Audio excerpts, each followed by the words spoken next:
Hello साथीहरू नमस्कार। म चाहिँ आज यहाँहरूलाई के कुरा भन्न आइरहेको छु भने जति पनि नेपालदेखि चाहिँ जापानमा आउन लाग्नु भइरहेको छ यहाँहरू सम्पूर्ण साथीहरूलाई एउटा विशेष जानकारी लिएर आएको छु। यहाँहरू नेपालदेखि जापानमा स्टुडेन्ट भिसाको लागि आउँदै हुनुहुन्छ भने त्यो नआउनुहोस्। स्टुडेन्ट भिसामा अहिले एकदमै गाह्रो छ है। अहिले जुन स्टुडेन्ट भिसामा आएपछि यहाँ जापान सरकारको नियमअनुसार चाहिँ 28 घन्टा हप्तामा चाहिँ 28 घन्टा काम गर्ने नियम छ। अहिलेको नियमअनुसार चाहिँ त्यो 28 घन्टा बाहेक अरू काम गर्न पाइँदैन। अरू काम गरेको थाहा पाएमा चाहिँ सिधै नेपाल घर फर्काइदिन्छ यहाँको जापान सरकारले। त्यही भएर चाहिँ 28 घन्टा काम गरेर कमाएको पैसाले चाहिँ कलेजको लागि फी, त्यस्तै गरी होस्टेल भाडा, खानु खर्च, यो यावत कुराहरू छ। यो चाहिँ एकदमै गाह्रो हुन्छ। 28 घन्टा काम गरेको पैसाले चाहिँ त्यो चाहिँ सम्भव हुँदैन, खर्च धान्न सम्भव हुँदैन।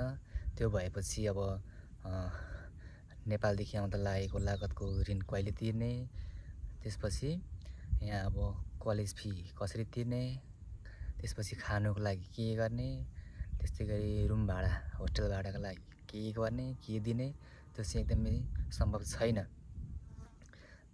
अब अर्को भनेको अहिले एकदमै चलेको छ नेपालदेखि चाहिँ जापान आउनको लागि चाहिँ ब्याचलर भिजा भन्छ, त्यस्तै गरी कुक भिजा भन्छ।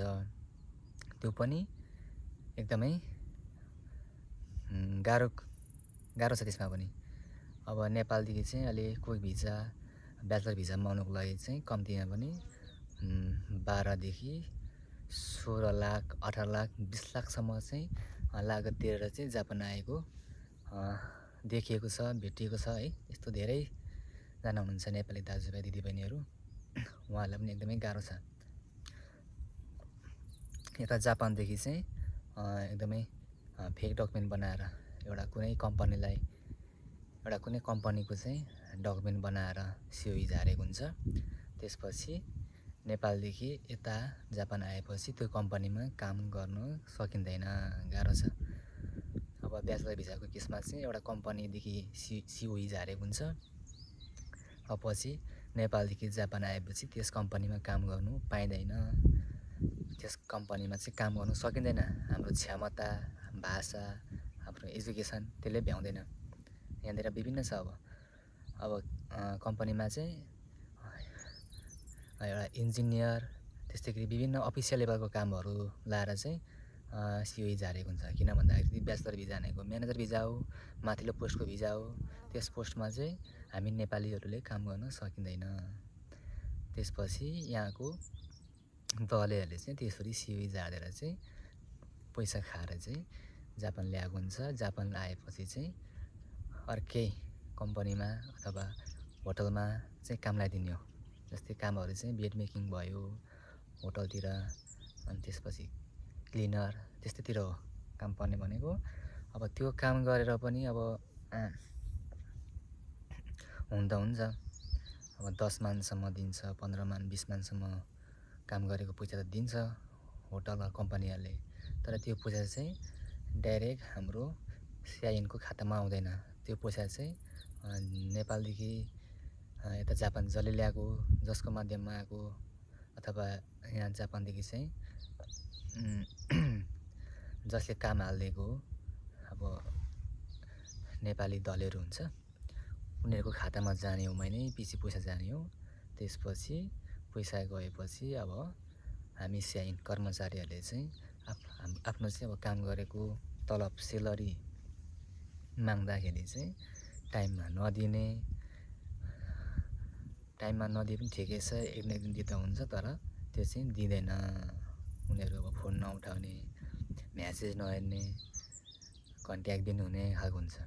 अनि जुन अब कतिवटा चाहिँ आफूले नराम्रो हुन्छ भन्दाखेरि चाहिँ आफूले काम गरेको पैसा, अब होटलमा चाहिँ बेड बनाएको, टोइलेट सोरेको, यावत कामहरू हुन्छ, विभिन्न कामहरू। अब हामी त अब नेपालीहरू काम भएपछि हुन्छ, जस्तै काम भए पनि गरिन्छ, पैसा चाहिँ हुनु पर्यो भनेर गरिन्छ। तर काम गरेको पैसा चाहिँ समयमा नदिने, त्यस्तै गरी दिए पनि पकेट खर्च मात्रै दिने, 1 मान 2 मान दिने, त्यस्तो गरेर चाहिँ झुल्याउँछ। त्यतिखेर चाहिँ साह्रै दुःख लाग्छ। त्यसरी चाहिँ अब नेपालदेखि आउँदा लागेको लागत कहिले तिर्नु, ऋण कहिले तिर्नु, नेपालदेखि चाहिँ अब साहुहरूले किसिस गरेको हुन्छ, घर फ्यामिलीदेखि चाहिँ अब आश गरेको हुन्छ, छोरा अथवा छोरी जापान गएको छ, कमाएर चाहिँ पैसा चाहिँ पठाउँछ, त्यसै गरी अब ऋण तिरौँला, अनेक गरौँला भन्ने सोच हुन्छ।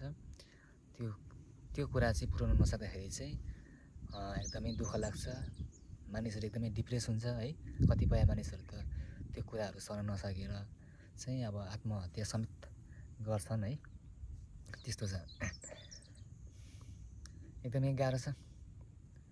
अब नेपालदेखि आउँदाखेरि अब जापान राम्रो होला, कमाइ धेरै होला, ठुलो ठुलो सपना देखेर आएको हुन्छ। तर यहाँ आएपछि चाहिँ त्यो चाहिँ एकदमै उल्टो हुन्छ क्या, उल्टो हुन्छ। यहाँको फेरि हरेक कुराहरू महँगो छ, महँगी बढेको छ है। त्यस्तै गरी अब विभिन्न जापान सरकारको नियमहरू आइरहेको हुन्छ, त्यही भएर चाहिँ गाह्रो छ। अब आफ्नो सिओई अब कुन कम्पनीदेखि आएको छ, त्यो कम्पनीमा काम गरेको छैन, बाहिर काम गरेको छ भनेर चाहिँ यहाँको जापानको इमिग्रेसनले चाहिँ थाहा पायो भने चाहिँ, त्यस्तै गरी पुलिसहरूले भेटेर सोधपुछ गर्दाखेरि चाहिँ बाहिर कम्पनीमा काम गरेको भेटायो भने चाहिँ सिधै नेपाल पठाइदिन्छ। त्यो चाहिँ इलिगल हुन्छ।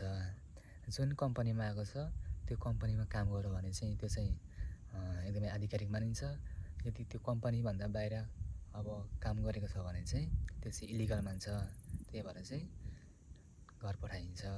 त्यही भएर यो जापानमा आउनको लागि चाहिँ bachelor visa, cook visa, student भिजामा आउनुभन्दा बरु मजाले भाषा पढ्ने, 6 महिना 1 वर्ष 1.5 वर्ष लगाएर भाषा पढ्ने, अनि एसएसडब्ल्यूको परीक्षा लेख्ने, एसएसडब्ल्यूको एक्जाम लेख्ने अनि आउने।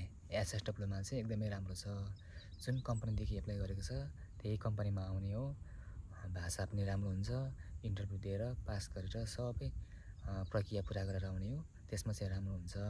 त्यही भएर चाहिँ यदि तपाईँहरू जापान आउँदै हुनुहुन्छ भने एसएसडब्ल्यू भिजामा आउनुहोला।